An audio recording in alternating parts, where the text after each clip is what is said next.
अस्सलाम वालेकुम friends, welcome back to my channel. 9th class की बायोलॉजी का चैप्टर नंबर 7 स्टडी कर रहे थे हम, जो कि है एंजाइम्स के बारे में। और आज इसका हमारे पास लेक्चर नंबर 2 है कैरेक्टरिस्टिक्स ऑफ एंजाइम, यानी कि एंजाइम की क्या क्या कैरेक्टरिस्टिक्स होती हैं, खसूसियात क्या होती हैं इसकी। इससे पहले अगर मैं थोड़ा सा आपको एंजाइम के बारे में इंट्रोडक्शन दे दूं, तो हमने प्रीवियस लेक्चर में ये पढ़ा था कि एंजाइम्स बेसिकली क्या होते हैं, प्रोटीन इन नेचर होते हैं, ग्लोबुलर प्रोटीन से मिलकर बने होते हैं और ये बायो कैटलिस्ट होते हैं, यानी कि लिविंग ऑर्गेनिज्म के अंदर किसी भी रिएक्शन को इनहेंस करते हैं, स्पीड अप कर देते हैं। कितना स्पीड अप कर देते हैं कि आप ये देखें कि 1000 टाइम्स एक रिएक्शन को जो है ये स्पीड अप कर देते हैं, कि एक ऐसा रिएक्शन जिसको कंप्लीट होने में सालों या महीनों लग सकते थे, उसको ये विद इन सेकंड या विद इन मिनट्स जो है वो कंप्लीट कर देते हैं। यानी कि इतनी ज्यादा ये पावरफुल होते हैं और इतने ज्यादा इनके अंदर कैटालिटिक पावर होती है। ठीक है, इसके अलावा एक और बात ये कि ये खुद इस्तेमाल नहीं होती, ठीक है, उसमें हिस्सा लेते हैं एक सबस्ट्रेट को, यानी कि वो मॉलिक्यूल या वो सब्सटेंस जिसके ऊपर एंजाइम एक्ट कर रहे हैं उसे हम बोलते हैं सबस्ट्रेट। सबस्ट्रेट को चेंज कर देते हैं ये प्रोडक्ट के अंदर और खुद वापस जो है एंजाइम्स हमारे पास आ जाते हैं। फॉर एग्जाम्पल कि मैं आपको कहूँ कि ये एक एंजाइम है, ठीक है, और ये कोई भी सबस्ट्रेट है, ये दोनों मिलके क्या करते हैं, ES कॉम्प्लेक्स बना देते हैं। ठीक है, तो फॉर एग्जाम्पल कि आप इस तरह देख लें कि ये एक एंजाइम है, ठीक है, और ये एक क्या है, सबस्ट्रेट है।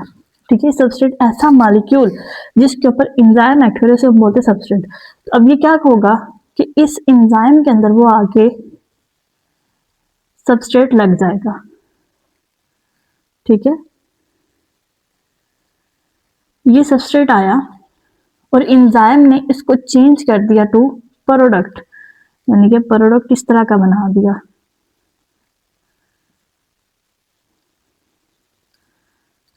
और अगेन जो ये ही एंजाइम हमारे पास वापस दोबारा से आ जाता है।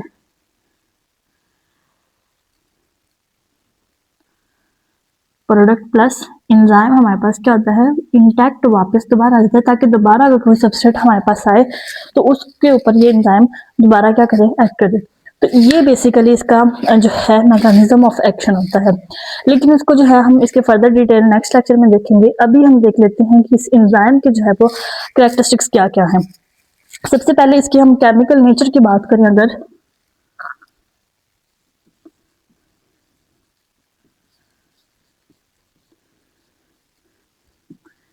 केमिकल नेचर जो है वो ऑलरेडी टोल्ड कि ये क्या है, प्रोटीन्स होते हैं। ठीक है, और प्रोटीन किससे बनी होती है, अमाइनो एसिड से बनी होती है। और जो एंजाइम्स होते हैं इनके अंदर 100 अमाइनो एसिड भी हो सकते हैं और 1000 तक भी अमाइनो एसिड मौजूद हो सकते हैं। ठीक है, नेचर क्या होगी इनकी, प्रोटीन इन नेचर है। दूसरे नंबर पे इनके अंदर जो है वो कौन सी प्रोटीन होती है, ग्लोबुलर प्रोटीन होती है। ग्लोबुलर स्ट्रक्चर होती है। ग्लोबुलर स्ट्रक्चर एक ऐसी स्ट्रक्चर होती है जो कि 3 डायमेंशनल होती है, यानी में उसमें लंबाई, चौड़ाई और मोटाई जो है वो वाजिया हो रही होती है। 3 डायमेंशनल स्ट्रक्चर होती है और इस 3 डायमेंशनल स्ट्रक्चर की वजह से इनके ऊपर एक स्पेसिफिक एक्टिव साइट बन जाती है। अब एक्टिव साइट क्या होती है, एक्टिव साइट वो जगह जहां पे सबस्ट्रेट आके लगता है, यानी कि ये सारा एंजाइम और ये इसकी क्या है, ये एक्टिव साइट होगी। ठीक है, तो इस तरह जो ग्लोबुलर स्ट्रक्चर है इसकी वजह से इसके ऊपर आती है, एक्टिव साइट बन जाती है, उसी एक्टिव साइट पे आके सबस्ट्रेट जो है वो अटैच होता है। इसके अलावा इसके अंदर जो है एंजाइम की क्या स्पेसिफिसिटी,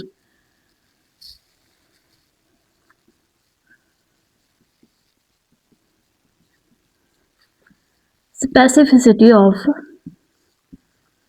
एंजाइम। एंजाइम क्या होते हैं, हाईली स्पेसिफिक होते हैं। जिस रिएक्शन को ये कैटालाइज कर रहे हैं उस रिएक्शन के लिए भी, और जिस सबस्ट्रेट को कैटालाइज कर रहे हैं उस सबस्ट्रेट के लिहाज से भी। यानी कि आप इस एग्जांपल ये देख लें कि जिस तरह एक स्पेसिफिक लॉक के लिए स्पेसिफिक की होती है, उसी तरह स्पेसिफिक सबस्ट्रेट के लिए एक एंजाइम भी क्या होता है, स्पेसिफिक होता है। ठीक है, फॉर एग्जाम्पल हमारे पास जो अमाइलेज एंजाइम है, ठीक है,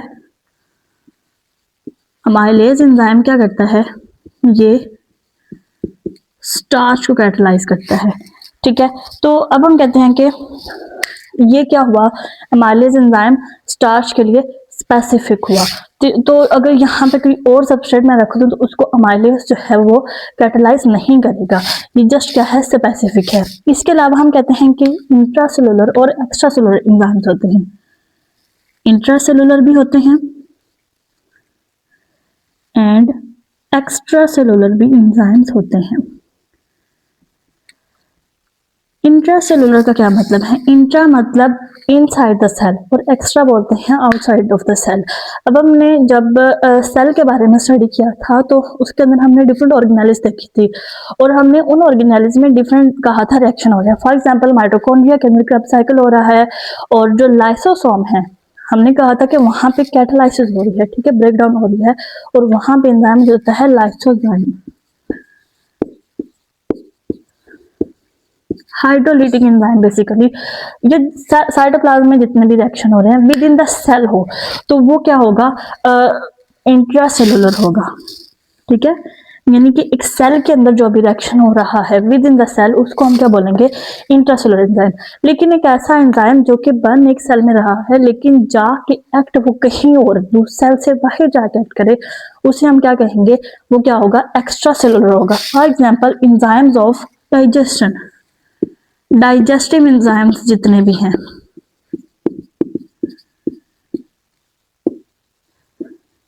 ठीक है, पेप्सिन है, पेप्सिनोजेंस हैं, ठीक है, इस तरह के जितने भी एंजाइम्स हैं, डाइजेस्टिव एंजाइम हैं, ये स्टमक में आते हैं, बनते बाहर है और स्टमक के अंदर आके एक्ट करते हैं। तो यानी कि ये क्या हुआ, एक्स्ट्रासेलुलर एंजाइम हुआ।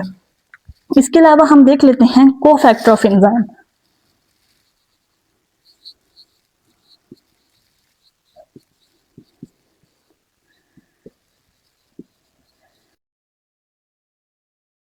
स्टडी किया एंजाइम को कि एंजाइम टोटली क्या है, प्रोटीन्स हैं, ठीक है। एंजाइम क्या होते हैं, प्रोटीन्स होते हैं। यानी कि ये पूरी की पूरी स्ट्रक्चर क्या है, प्रोटीन की बनी हुई है। लेकिन इनको फंक्शनिंग के लिए कभी कभार नॉन प्रोटीन पोर्शन भी चाहिए होता है तो उस नॉन प्रोटीन पार्ट को हम क्या कह देते हैं, कोफैक्टर। कोफैक्टर क्या होता है, नॉन प्रोटीन पार्ट होता है, ठीक है। तो ये जो नॉन प्रोटीन पार्ट है ये क्या करता है, एंजाइम को हेल्प करता है कि वो सबस्ट्रेट के साथ बाइंड कर ले और जो है वो आगे अपना रिएक्शन कैरी आउट करे। अब हम कहते हैं कि ये जो कोफैक्टर है इसकी भी आगे दो टाइप्स होती हैं, एक होते हैं इनऑर्गेनिक और एक होते हैं ऑर्गेनिक। इनऑर्गेनिक में आ जाते हैं हमारे पास मैग्नीशियम, आयरन होगी, ठीक है। तो ये क्या होते हैं, ये इनऑर्गेनिक कोफैक्टर होते हैं। जो ऑर्गेनिक कोफैक्टर हैं इसकी अगेन दो टाइप्स होती हैं, एक होता है प्रोस्थेटिक ग्रुप और एक होता है कोएंजाइम, ठीक है। प्रोस्थेटिक ग्रुप अगर वो जो मतलब कोफैक्टर है यानी नॉन प्रोटीन पार्ट अगर तो वो एंजाइम के साथ क्या हो, टाइटली बाउंड हो तो हम उसको बोलेंगे कि वो क्या है, वो प्रोस्थेटिक ग्रुप है। फॉर एग्जांपल हीम ग्रुप है, हीमोग्लोबिन के अंदर हीम, ठीक है, या फिर एक विटामिन बायोटिन है, ये क्या है, ये प्रोस्थेटिक ग्रुप है। लेकिन अगर वो जो कोफैक्टर है वो लूजली अटैच है तो उसको हम क्या बोलेंगे, वो कोएंजाइम है। लूजली बाउंड कोफैक्टर को हम क्या बोलेंगे, कोएंजाइम बोलेंगे, ठीक है। ये एज अ शॉर्ट क्वेश्चन भी पूछा जा सकता है कि difference between cofactor and coenzyme या difference between prosthetic group and coenzyme, ठीक है। तो नॉन प्रोटीन पार्ट जो कि एंजाइम के साथ अटैच हो ताकि उसकी एक्टिविटी को इनहेंस किया जा सके और उसकी जो सबस्ट्रेट साथ बाइंड करने की कैपेबिलिटी है उसको इनहेंस किया जा सके, उसको हम क्या बोलते हैं, कोफैक्टर बोलते हैं। और अगर वो कोफैक्टर टाइटली बाउंड है तो क्या होगा, प्रोस्थेटिक ग्रुप होगा। लूजली बाउंड है तो उसको हम क्या बोलेंगे, कोएंजाइम। फॉर एग्जांपल हमारे पास NAD है, ठीक है, एग्जांपल NAD है या NADP, निकोटीन अमाइड डाइफॉस्फेट, ठीक हो गया। तो ये हमारे पास क्या है, कोफैक्टर। इसके अलावा एक और भी इसमें कहा हुआ है कि एंजाइम्स इन कॉम्प्लेक्स रिएक्शन,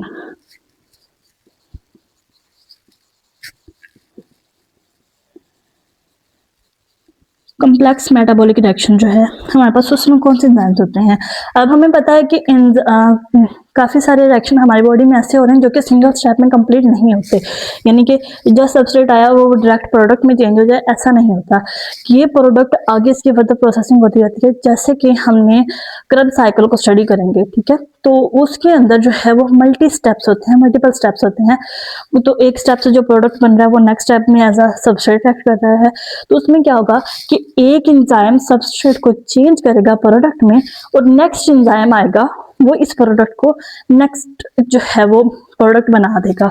तो यानी कि अगर कम्प्लेक्स रिएक्शन हो तो उसके अंदर ज्यादा एंजाइम्स इन्वॉल्व होते हैं, और वो किस में एक्ट करते हैं, सीरीज में एक्ट करते हैं।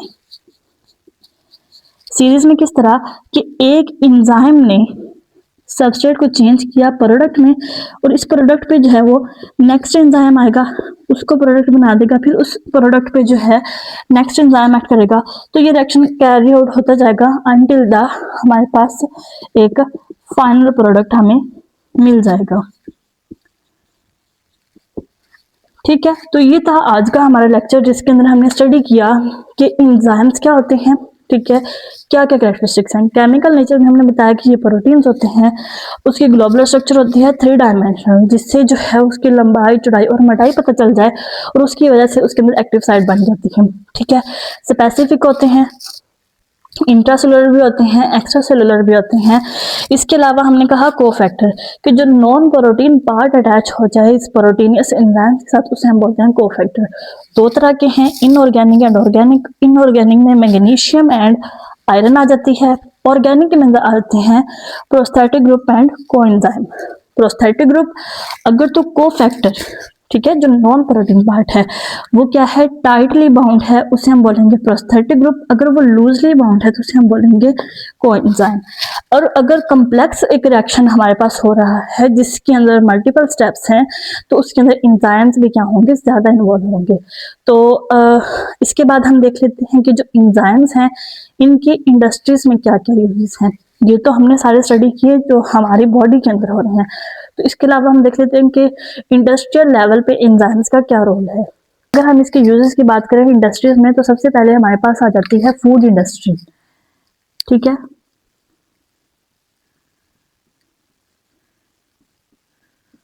फूड इंडस्ट्री में इसके रोल की बात करें अगर हम, तो हम कहते हैं कि जो स्टार्च है बेसिकली ये एक क्या होता है, पॉलीसेकेराइड होता है स्टार्च, और इसको हासिल किया जाता है प्लांट से। ये एक पॉलीसेकेराइड है, ठीक है, और जब इसकी तोड़ फोड़ की जाती है with the help of enzyme, तो ये चेंज हो जाता है मोनोसेकेराइड के अंदर। मोनोसेकेराइड फॉर एग्जांपल ग्लूकोज के अंदर, किसकी मदद से, एंजाइम्स की मदद से। अब क्योंकि ये पॉलीसेकेराइड है तो इसका टेस्ट नहीं होता, जब ये इसके मोनोमर्स में चेंज होगा, ग्लूकोज में चेंज होगा, तो ये टेस्ट का देगा, स्वीट टेस्ट देगा। तो यही वजह है कि जो एंजाइम्स हैं इनको फूड इंडस्ट्री में इस्तेमाल किया जाता है ताकि स्टार्च को तोड़कर ग्लूकोज बनाया जाए, और ग्लूकोज से आगे फर्दर हम बना लेते हैं ब्रेड, बंस और रोल, या जितने भी बेकरी आइटम जो हमारे पास हैं उसको हम जो है वो हासिल कर लेते हैं with the help of enzymes. कि एंजाइम क्या करेंगे, स्टार्च की ब्रेक डाउन करेंगे मोनोमर्स के अंदर, और हमारे पास ये सारी आइटम जो है हमारे पास अवेलेबल होंगी। इसके अलावा फूड के बाद पेपर इंडस्ट्री, पेपर पे जो है बहुत ज़्यादा इस्तेमाल होता है, और हमें पता है कि पेपर किससे बनता है, ट्री से। लेकिन ट्री से जो है वो पेपर बनाना इतना आसान नहीं है। बेसिकली यही जो स्टार्च है इसी को लिया जाता है, स्टार्च को लिया जाता है, और एंजाइम्स क्या करते हैं, इसके ऊपर स्पेसिफिक एंजाइम्स को डाला जाता है जो कि स्टार्च की ब्रेकडाउन करते हैं, और इसकी क्या कर देते हैं, लोअर इट्स विस्कोसिटी,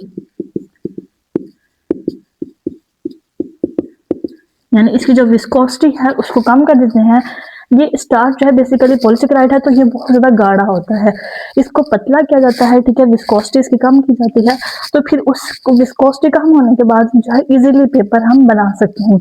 इसके अलावा एक और इंडस्ट्री है, बायोलॉजिकल डिटर्जेंट्स बनाए जाते हैं। बायोलॉजिकल डिटर्जेंट्स, सपोज करें कि खाना खाते हुए कोई भी आपके कपड़ों पे ऑयल का स्टेन लग गया है, ऑयल या घी का, तो ऑयल और घी बेसिकली क्या होते हैं, लिपिड्स होते हैं, ठीक है। उस लिपिड को रिमूव करने के लिए जो एंजाइम यूज होता है वो क्या होता है, लाइपेज, ठीक है। और अगर किसी प्रोटीन का स्टेन लग गया है उसके लिए जो है वो प्रोटीएजेस यूज होते हैं। ये एंजाइम जो है ये डिटर्जेंट्स के अंदर डाले जाते हैं ताकि ये जो लिपिड्स या प्रोटीन के स्टेन्स हैं इनको कपड़ों के ऊपर से आसानी से रिमूव किया जा सके। इसी तरह जो डिश वॉशिंग होते हैं उनके अंदर जो है वो अमाइलेज एंजाइम इस्तेमाल होता है,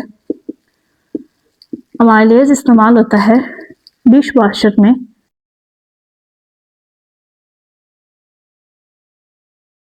ताकि जो यही जो स्टार्च है हमारे पास, ठीक है, इसको जो है वो रिमूव कर दिया जाए फ्रॉम द पोर्स जो हमारे पास हैं, ताकि जो लिपिड्स हैं, प्रोटीन हैं या जो स्टार्च है इसके स्टेन जो है वो कपड़ों पे ना रहें। और इसके अलावा जो हमारे बर्तन हैं उनसे रिमूव करने के लिए ये सारे जो एंजाइम्स हैं किसमें इस्तेमाल होते हैं, डिटर्जेंट्स में इस्तेमाल होते हैं, ठीक है। उसके अलावा हम कहते हैं कि फर्मेंटेशन इंडस्ट्री जो है,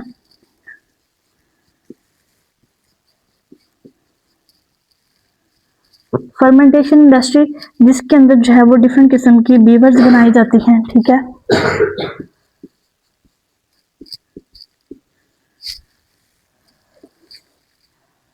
फर्मेंटेशन इंडस्ट्री के अंदर एंजाइम्स क्या करते हैं, इसी स्टार्च को डिग्रेड करते हैं और डिफरेंट तरीके के प्रोडक्ट जो रिलीज करते हैं।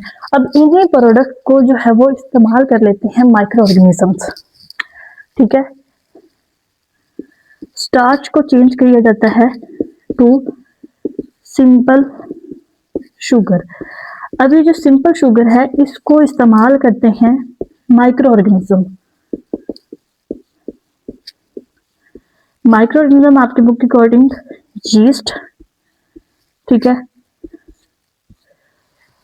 और फिर वो क्या करते हैं माइक्रो ऑर्गेनिज्म, ये जो है इसको फर्मेंटेशन करते हैं और इसकी और डिफरेंट प्रोडक्ट बना देते हैं जिसको हम इस्तेमाल कर देते हैं। फर्मेंटेशन बेसिकली हमारा टॉपिक नहीं है तो हम इसको यहाँ डिस्कस नहीं करेंगे इतना, नेक्स्ट इसको स्टडी करेंगे। यहाँ पे अभी इतना समझ लें कि जो स्टार्च है इसको सिंपल शुगर के अंदर चेंज किया जाता है और उसी सिंपल शुगर को माइक्रो ऑर्गेनिज्म इस्तेमाल करते हैं और डिफरेंट तरीके के प्रोडक्ट बना देते हैं जिसको हम इस्तेमाल करते हैं। तो बेसिकली आज का जो टॉपिक हमारा था वो था एंजाइम के कैरेक्टरिस्टिक्स के बारे में और इसके यूजेस के बारे में। कैरेक्टरिस्टिक हम इसके ऑलरेडी स्टडी कर चुके हैं, यूजेस में इसको हम जो है फूड इंडस्ट्री में यूज कर रहे हैं और पेपर बनाने के लिए, डिटर्जेंट बनाने के लिए और फर्मेंटेशन, यानी कि सिर्फ ये हमारी लिविंग बॉडी के इनसाइड ही नहीं बल्कि आउटसाइड भी बहुत ज़्यादा जो बेसिक काम है उसके लिए इस्तेमाल होता है। और ये जो है हमारी लाइफ के डेली लाइफ के इंपॉर्टेंट काम है, यानी कि खाना भी हम खाते हैं, पेपर भी हमें चाहिए, डिटर्जेंट्स को यूज कर रहे हैं, फर्मेंटेशन यूज कर रहे हैं, दही बनाया जा रहा है फर्मेंटेशन के थ्रू, ठीक है। तो मतलब ये एंजाइम्स के बगैर हमारी लाइफ पॉसिबल नहीं है, बहुत ज़्यादा स्लो हो जाएगी। जो काम सेकंड्स में हो जाता है उसको कंप्लीट होने के लिए सालों लग सकते हैं, महीनों लग सकते हैं विदाउट एंजाइम, ठीक है। तो इसके बाद हम स्टडी करेंगे मैकेनिज्म ऑफ एक्शन, उसके अंदर हम देखेंगे इसका लॉक एंड की मॉडल और इंड्यूस्ड मॉडल। तब तक के लिए stay connected, thank you and Allah Hafiz.